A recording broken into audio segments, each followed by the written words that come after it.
आप सभी का मेरे चैनल पर बहुत बहुत स्वागत है। आज मैं आपको जो कहानी सुनाने जा रही हूँ उस कहानी का शीर्षक है सुनहरी मछली और तीन कुमार। कहानी शुरू करने से पहले मेरी आपसे प्रार्थना है, प्लीज़ मेरे चैनल को सब्सक्राइब करें और अच्छा लगे तो लाइक भी करें। तो चलिए शुरू करते हैं आज की कहानी। बहुत पुराने युग में, जबकि बड़े बड़े नगर नहीं बसे थे और इंसान जानवरों से इतना दूर नहीं हुआ था, उस काल की है ये कहानी। उस समय जानवर, चाहे वे जलचर, थलचर या नवचर हो, आदमियों की जबान समझते और आदमी भी उनकी बातें समझ लेता था। बड़े दूर देश के एक गांव में एक मछुआरा अपनी स्त्री के साथ एक झोपड़ी में रहता था।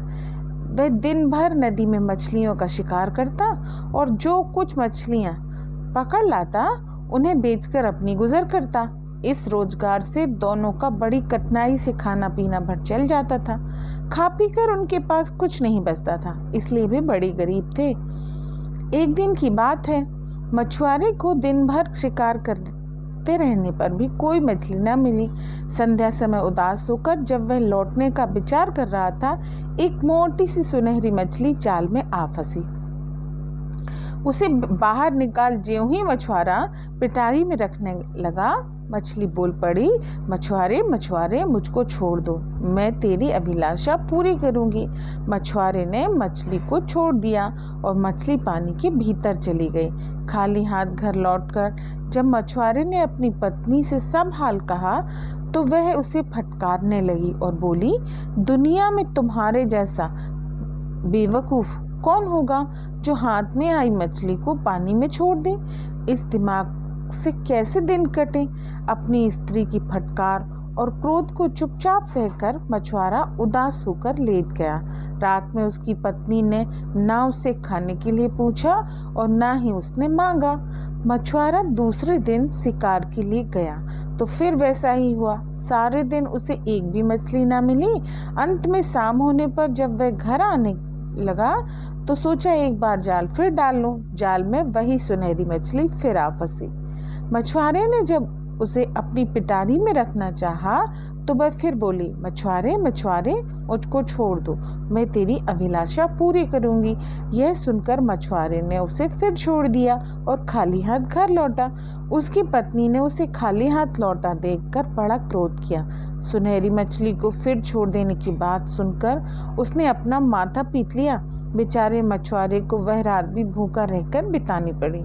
तीसरे दिन वह फिर नदी के किनारे शिकार करने गया तो संयोग से वही सुनहरी मछली फिर आ फंसी।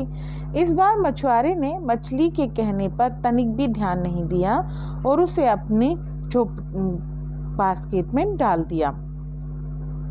तब सुनहरी मछली ने कहा, मछुआरे आखिर मेरी बात तेरी समझ में नहीं आई। तू जो मांगता मैं तुझे वही देती, पर तू तो अभागा है। अब जो तू मुझे पकड़ कर ले जा रहा है तो यह जान ले कि तुझे क्या करना है। घर पहुंचकर मेरा सिर पकड़कर अपनी घोड़ी को, पूंछ, कुतिया को और बाकी हिस्सा अपनी पत्नी को खिला देना। फिर समय पाकर तीनों के तीन तीन बच्चे होंगे। तेरे तीन पुत्र एक रंग रूप के, एक रंग, एक स्वभाव और एक ही विचार के होंगे। घोड़ी और कुतिया के तीनों बच्चे भी हूबहू अपने भाइयों की तरह ही होंगे। सयाने होने पर तेरे बच्चे विदेश जाएंगे और किसी एक पर जब कोई भारी विपत्ति पड़ेगी तो तेरे पिछवाड़े वाले तालाब का पानी खौलने लगेगा। इतना सुनकर मछली बेजान हो गई। मछुआरे ने घर आकर अपनी पत्नी से सारा हाल कहा। उस मछली को उसके सामने धर दिया। मछुआरे की पत्नी ने मछली को पकाकर उसका ठीक वैसा ही वितरण किया जैसा कि उसके पति ने कहा। समय पाकर मछुआरे की पत्नी के हूबहू एक जैसे तीन पुत्रों को जन्म दिया। घोड़ी ने एक ही रंग के तीन बछड़े और कुतिया ने एक ही जैसे तीन पिल्ले। थोड़े दिनों में तीनों कुमार सयाने हुए। तब उनमें से एक ने विदेश जाने की चर्चा शुरू की। पहले तो उसके माँ बाप राजी ना हुए, पर जब उसने ऐसी जिद पकड़ ली कि कई दिन खाना पीना भी ना खाया तो मजबूर होकर माता पिता ने उसे विदेश जाने की अनुमति दे दी। अपने घोड़े की पीठ पर सवार हो पीछे अपना कुत्ता लिए कुमार घर से निकल पड़ा। जाते समय उसके पिता ने उसे एक लंबी तलवार दे दी। कई दिन तक लगातार चलते चलते उसे एक नगर दिखाई पड़ा। नगर पहुंचते पहुंचते शाम हो गई और सराय में जाकर उसने मुकाम लिया। सराय में थोड़ी भी देर रहने के बाद उसका जी ऊब गया, क्योंकि वहाँ जिस किसी को देखिए वही दुखी और उदास था। यह देख उसे बड़ी चिंता हुई और उस सराय के मालिक से पूछा, भाई बात क्या है? यहाँ तो जिस किसी को देखिए वही मुंह लटकाए हुए है। क्यों नहीं हम मुंह लटकाएंगे साहब? आपकी तरह हम परदेसी तो है नहीं कि अपने राजा के दुख में दुखी ना हो। सराय वाले ने कहा, भाई अब हम तो आपके नगर में आ गए हैं, इसीलिए हमें भी बताइए यहाँ विषाद की ऐसी घटना किस कारण छाई हुई है। अब तो हमें भी आपकी सुख में सुखी और दुख में दुखी होना है, कुमार ने कहा। तब सराय वाले ने कहा, इस नगर के दक्षिण में जो पर्वत है उस पर 7 मुखों वाला एक अजगर रहता है। उस अजगर के भोजन के लिए प्रत्येक दिन एक प्राणी जरूर भेजा जाता है। कल सवेरे किसे भेजा जाएगा इसका निर्णय करने के लिए आज दोपहर में कौटी फेंकी जाएगी। वह राजा की इकलौती कुमारी के नाम पड़ी। अब कल सब बड़े सवेरे ही बेचारी राजकुमारी उस अजगर का आहार बनने के लिए भेजी जाएगी। इसी कारण आज नगर भर में शोक छाया हुआ है। यह सुनकर कुमार भी बहुत दुखी हुआ और जो कुछ रूखा सूखा भोजन सराय में मिला खाकर चुपचाप एक जगह पड़ गया। कुमार को रात भर नींद न आई। फिर जब रात कुछ बाकी ही रही, वह घोड़े पर सवार हो साथ में अपना भयंकर कुत्ता ले पहाड़ की तरफ रवाना हुआ। वहां पहुंचा ही था कि सवेरा हो गया। इतने में एक घोड़ा गाड़ी उधर आई। कोचवान ने वह गाड़ी और उसमें बैठी सवारी को तो वहीं छोड़ दिया, पर गाड़ी से घोड़ों को मुर्गा कर वहीं कहीं और ले गया। यह देखकर कुमार गाड़ी के समीप पहुंचा। उसमें एक अत्यंत रूपवती बाला को उदास बैठी देख वह बहुत उदास हुआ। घोड़ा गाड़ी का दरवाजा खोलने की कुंजी अंदर ही लगी थी। कुमार ने राजकुमारी से दरवाजा खोलने के लिए कहा, परंतु राजकुमारी ने दरवाजा नहीं खोला, वरन उसने उसे वहां से शीघ्र भागकर कहीं चले जाने के लिए कहा। तब कुमार ने अपनी तलवार से गाड़ी के दरवाजे को स्पर्श किया। तत्काल दरवाजा खुल गया और कुमार गाड़ी में जाकर राजकुमारी की बगल में बैठ गया। राजकुमारी नहीं जानती थी कि उस युवक को अजगर की बात मालूम हो, इसलिए घबराहट के साथ उसने अपने ऊपर शीघ्र आने वाली विपत्ति का ब्यौरा उससे कह सुनाया। यह सब सुनकर बड़ी शांति के साथ कुमार ने कहा, राजकुमारी, जैसे एक को मरना है वैसे ही दूसरा भी मरेगा। फिर उसने राजकुमारी से अपने कानों की तरफ देखने को कहा। राजकुमारी जब उधर देखने लगी तो कुमार ने धीरे से उसकी पोशाकों के एक एक टाँका काटकर जतन से अपने पास रख लिया। राजकुमारी ने एक से बढ़कर एक सुंदर 7 पोशाकें पहन रखी थी। इस समय पहाड़ के ऊपर कोई चीज आंधी की तरह नीचे आ रही थी। कुमार गाड़ी में से फौरन बाहर आकर अपने घोड़े पर सवार हो गया और उसी तरफ तेजी से बढ़ा। तब तक वह 7 मुखों वाला अजगर सामने आ गया। सीटी बजाकर कुमार ने अपने कुत्ते को संकेत किया। कुत्ता एकदम अजगर के ऊपर झपटा। उधर घोड़े ने भी अपनी टापों से अजगर को रौंदना शुरू कर दिया। राजकुमारी गाड़ी में बैठी यह भयानक युद्ध देखती रही। कुमार ने थोड़ी ही देर में अपनी तलवार से अजगर के 5 सिर काट डाले। एक सिर कुत्ते ने काटकर अलग कर दिया, एक सिर घोड़े ने अपनी टापों से कुचलकर अलग कर दिया। फिर कुमार ने घोड़े पर से उतरकर अजगर के 7 मुंह खोलकर सब जीवें काट डाली और उसे एक रुमाल में बांधकर अपने पास रख लिया।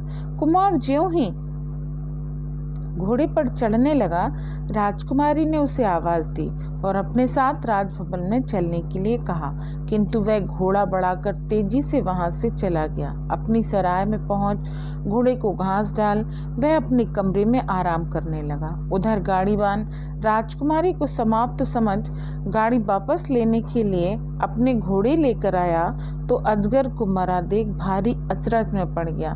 फिर मारे खुशी के कांपते हाथों से रास पकड़ी बड़ी तेजी से गाड़ी भगाता हुआ वह राजकुमारी को लेकर राजमहल में पहुंचा।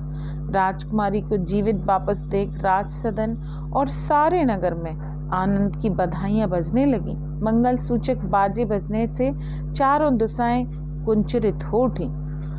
राजा के सारे शहर में डिंडोरी पिटवा दी कि जिसने अजगर को मारकर राजकुमारी का उद्धार किया है वह महल में आए और राजकुमारी के साथ विवाहित होने का गौरव और आनंद प्राप्त करे।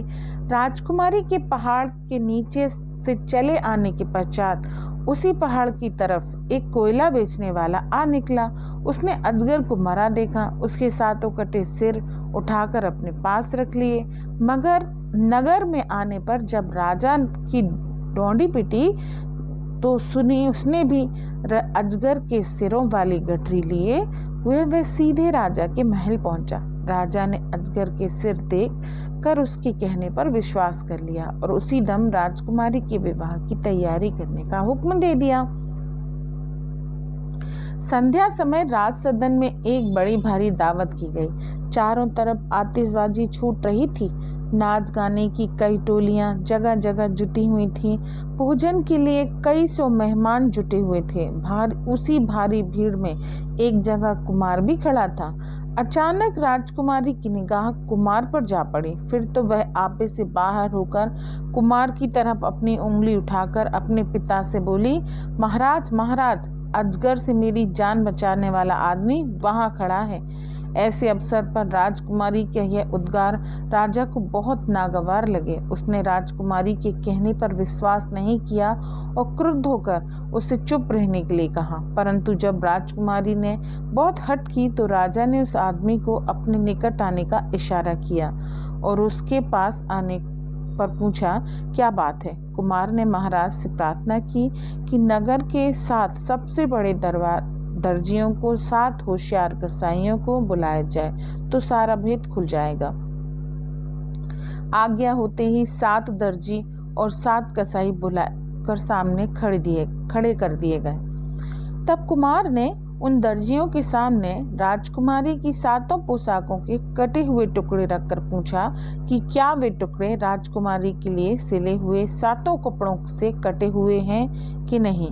दर्जियों ने राजकुमारी की उस दिन की पोशाकें मंगवाकर अच्छी तरह से मिलान किया और तब एक स्वर में कहा कि वे टुकड़े सच ही राजकुमारी की पोशाकों के ही हैं। तब कुमार ने कसाईयों से प्रश्न किया कि क्या उन्होंने कभी ऐसे जानवर का वध किया है जिसके मुंह में जीव ना हो। उन्होंने एक स्वर में कहा, ऐसा कोई जीव उन्होंने अभी तक कभी नहीं देखा। तब राजकुमार ने कोयले बेचने वाले जवान के लाए हुए मुखों में जीव देखने के लिए कसाईयों से निवेदन किया। कसाईयों ने अजगर के कटे सिर में मुंह के भीतर लकड़ी डालकर बहुत कुरेदा, परंतु वहां किसी के भी मुंह में जीव नहीं थी। राजकुमार ने अपना रुमाल जिसमें 7 जीवें रखी हुई थी सामने बढ़ाकर कसाईयों से कहा कि वे जीवों की जांच करें। कसाईयों ने प्रत्येक को उठाकर और उन मुंह में रखकर देखा, वे निसंदेह उसी अजगर की जीवें थीं। तब तो सब लोग उस कोयला फरोश पर बड़ा क्रोध आया और राजा ने उसे वहीं सबके सामने फांसी पर लटकवा दिया।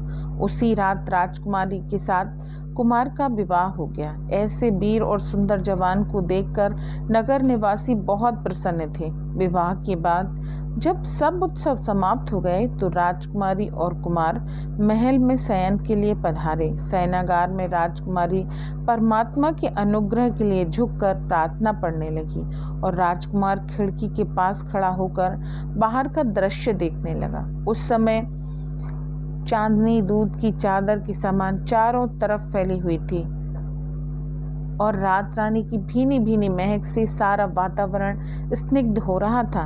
एकाएक राजकुमार को दूर पर एक महल दिखाई पड़ा जिसे उसने अब तक नहीं देखा था। अपनी पत्नी को इशारे से अपने निकट बुलाकर कुमार ने पूछा, राजकुमारी, उस महल में कौन रहता है?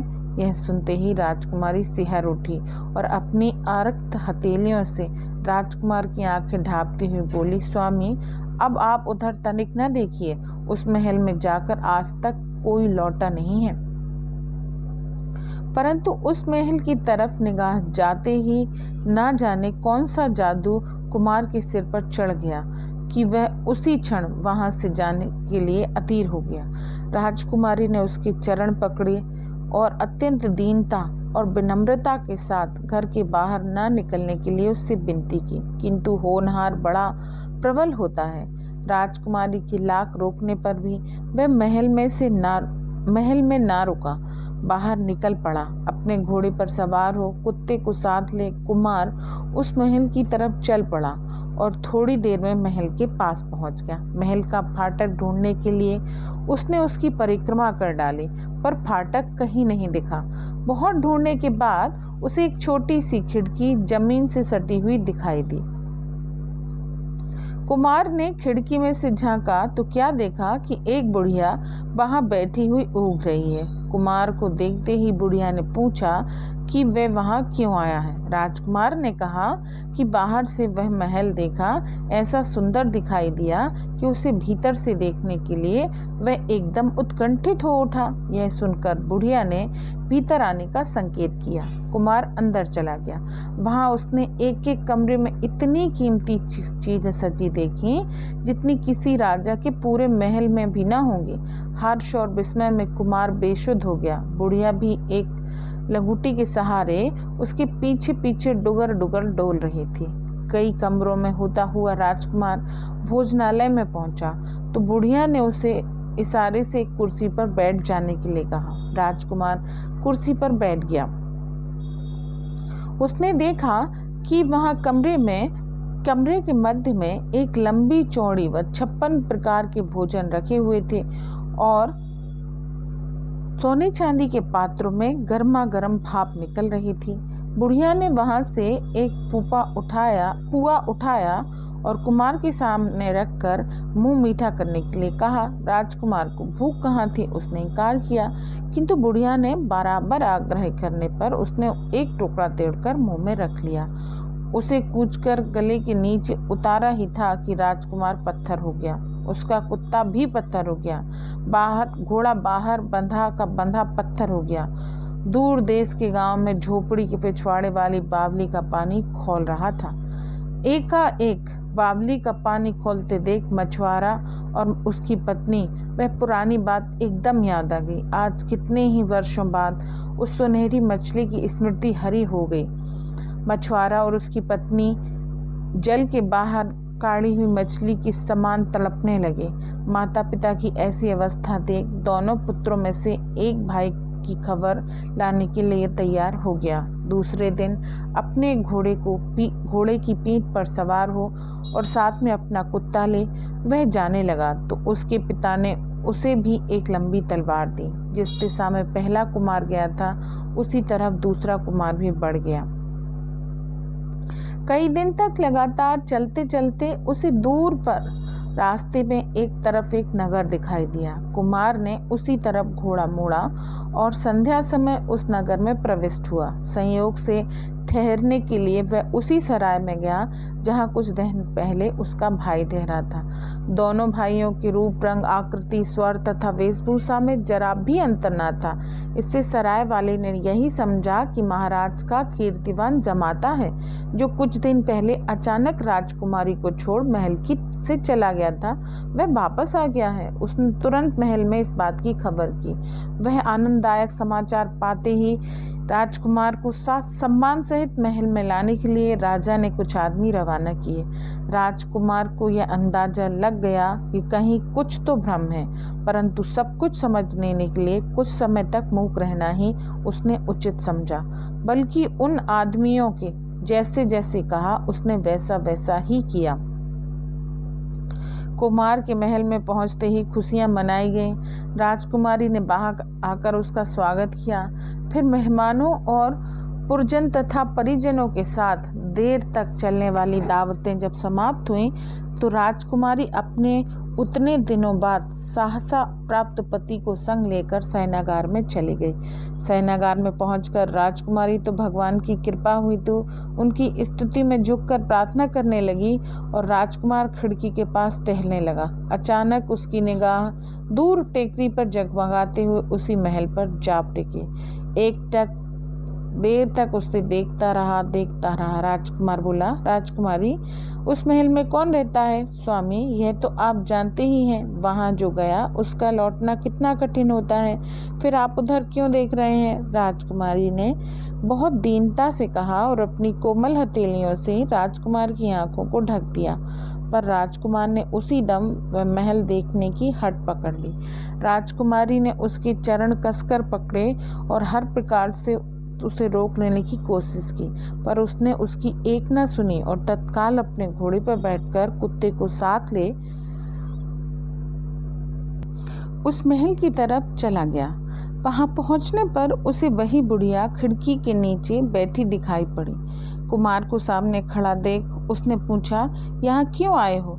तुम्हारा महल देखने के लिए। कुमार ने कहा, बाहर से तो यह महल बहुत ही सुहावना लगता है, ना जाने भीतर से कैसा है, अंदर आकर देख लो ना। बुढ़िया ने कहा, निदान अपने भाई की तरह ही इस कुमार ने भी महल में प्रवेश किया। भीतर जाकर एक कमरे से दूसरे कमरे तक महल की सजावट देखता और वहां सजी हुई वस्तुओं की सराहना करता हुआ वह भी भोजन गृह में पहुंच गया। फिर बुढ़िया के आग्रह करने पर, भूखा ना होने पर भी उसे पुए का एक टुकड़ा मुंह में रख लिया और फिर तो पल भर बाद अपने घोड़े तथा कुत्ते सहित वह भी पत्थर हो गया। बावली का पानी फिर खौलने लगा। यह देख मछुआरा और उसकी पत्नी अपने पुत्र के लिए विलाप करने लगी। तीसरा भाई भी बहुत अधिक बेचैन हो गया। फिर वह अपने भाइयों की खोज में तत्काल चले जाने के लिए अपनी माता से आज्ञा मांगने लगा। वह यह नहीं चाहती थी कि उसके 3 बेटों में से एक जो बचा है वह भी विदेश चला जाए और बुढ़ापे में उसका कोई सहारा न रहे। परंतु तीसरे कुमार को इस बात का पूरा विश्वास था कि वह अपने दोनों भाइयों को अवश्य खतरे से उबारेगा और उसके माता पिता कदापि अनाथ न होंगे। उसके बहुत आग्रह करने पर माता पिता राजी हुए और जब एक दिन प्रातःकाल अपने घोड़े पर सवार हो वह उसी दिशा में रवाना हो गया जिस ओर पहले उसके 2 भाई गए थे। उसका कुत्ता भी पीछे पीछे चला गया। जाते समय उसके पिता ने उसे भी वैसी ही लंबी तलवार दी जैसी कि उसने अपने पहले 2 पुत्रों को दी थी। कई दिन की यात्रा के बाद तीसरा कुमार संध्या समय उसी नगर में उसी सराय में पहुंच गया। सराय वाले ने उसे बड़े तपाक से बिठाकर उसके आगमन की खबर तुरंत महल में भिजवाई।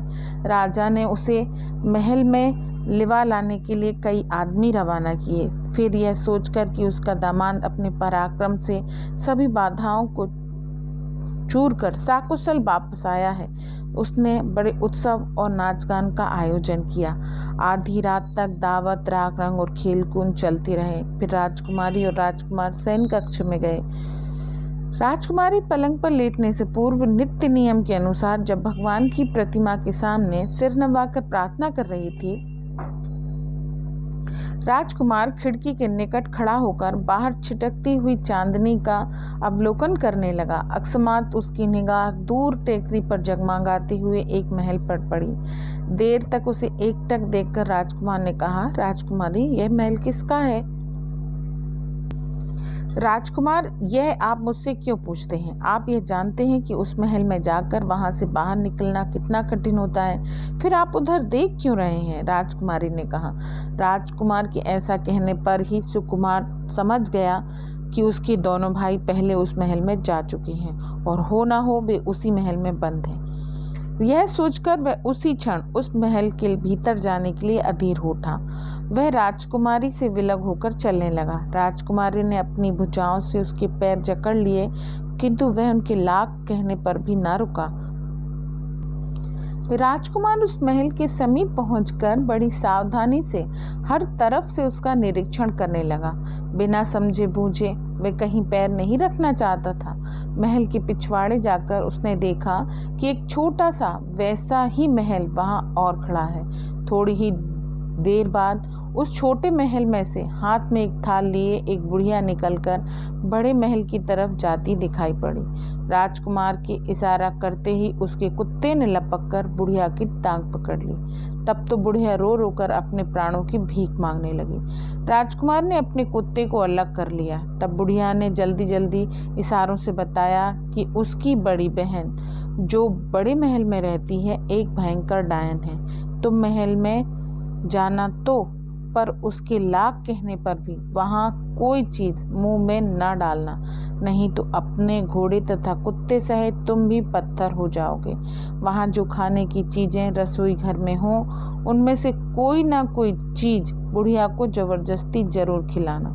यह कहकर वह बुढ़िया की जो आगे बढ़कर महल के पास पहुंची तो अचानक महल की दीवार में एक छेद हो गया और वह उसमें बैठकर अंदर हो गई। उसके बैठते ही वहां से वह दीवार फिर ज्यों की त्यों हो गई। यह दृश्य देखकर राजकुमार को बड़ा अचंभा हुआ, किंतु वह सजग हो चुका था, इसलिए निर्भय होकर महल की परिक्रमा करने लगा। अचानक उसे एक जगह थोड़ा सा प्रकाश दिखाई दिया। वहां जाकर उसने देखा कि जमीन से लगी हुई एक खिड़की है और उसके भीतर बैठी एक बुढ़िया चरखा काट रही है। राजकुमार ने समझ लिया कि वह बुढ़िया यही है जिसकी छोटी बहन से उसकी मुलाकात हुई थी। कुमार ने बड़ी विनम्रता से उन्हें नमस्कार किया। क्यों इधर आ निकले हो तुम? बुढ़िया ने पूछा। तुम्हारा महल देखने, राजकुमार ने कहा। बाहर से ये बहुत लुभावना, भीतर से देखने की इच्छा हो गई। तो आ जाओ भीतर, बुढ़िया ने कहा। निदान राजकुमार अपने घोड़े कुत्ते के साथ खिड़की से होकर महल के भीतर घुसा। वहां दूसरे कमरे में टहलने लगा। बुढ़िया भी उसके पीछे पीछे लकड़ी टेकती हुई डोलती रही और जब महल में कई घंटे तक घूमकर राजकुमार भोजनालय में आया तो बुढ़िया थककर एक जगह बैठ गई। राजकुमार उसके पास आकर उसे उठा लिया और सहारा देकर उसे भोजन वाले कमरे में ले आया। वहां जब दोनों बैठ गए तो बुढ़िया राजकुमार को कुछ भोजन करने के लिए आग्रह करने लगी। पहले तुम तब हम, राजकुमार ने कहा।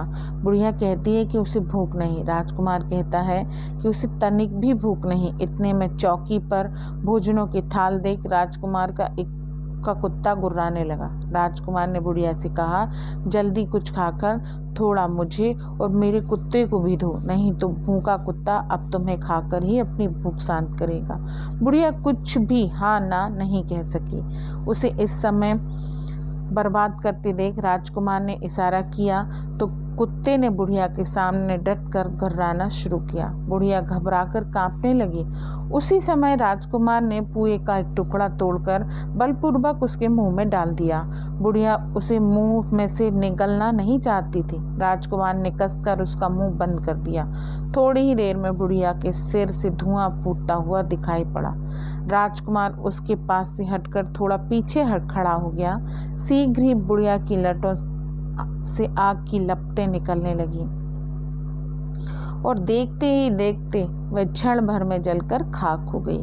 उसी क्षण महल के कोने में खिलखिलाहट और हंसी के स्वर फैलने लगे। फिर महल के अंदर बंद कमरों के द्वार टूट टूट कर गिरने लगे और उन कमरों में से निकल निकल कर ना जाने कितने राजकुमार, राजकुमारियां और राजे महाराजे सभा भवन में इकट्ठा हो गए।